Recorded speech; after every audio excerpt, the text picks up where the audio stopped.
Ag my, Christus ons volmaakte geestelike voorbeeld. 'n Natuurstudie.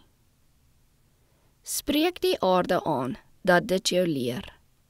Job 12, vers 8. Christus het in sy kinder- en tienerjare onder nederige omstandighede geleef. Omstandighede wat gunstig was vir die ontwikkeling van 'n gesonde liggaam. Hy het meestal in die buitelug geboer. Hy het uit skoon waterstrome gedrink en die vrugte van die tuine geëet. Van sy ouerhuis na sy werkplek het hy oor steil bergpaaie en deur die strate van Nasaret heen en weer geloop.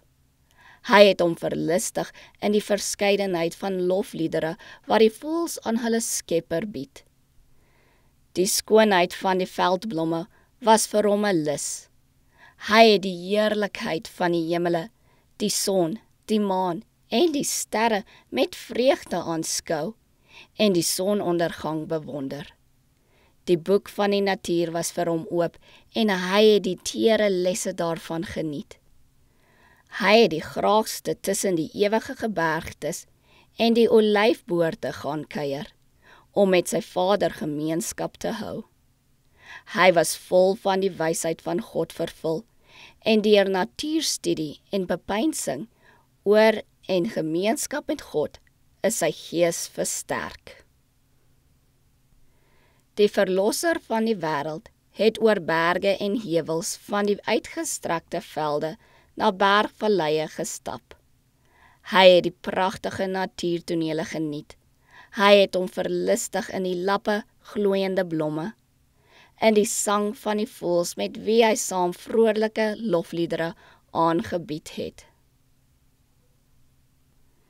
In Christus se lewe, in sy kinder- en jeugjare, is daar vir die hedendaagse jongmense 'n les. Christus is ons voorbeeld, en in ons jongelingsjare moet ons God in die natuur beskou. Sy karakter deur middel van sy handewerk bestudeer. Die gees word versterk deur met God kennis te maak, deur in sy handewerk ook sy hoedanighede te gewaar.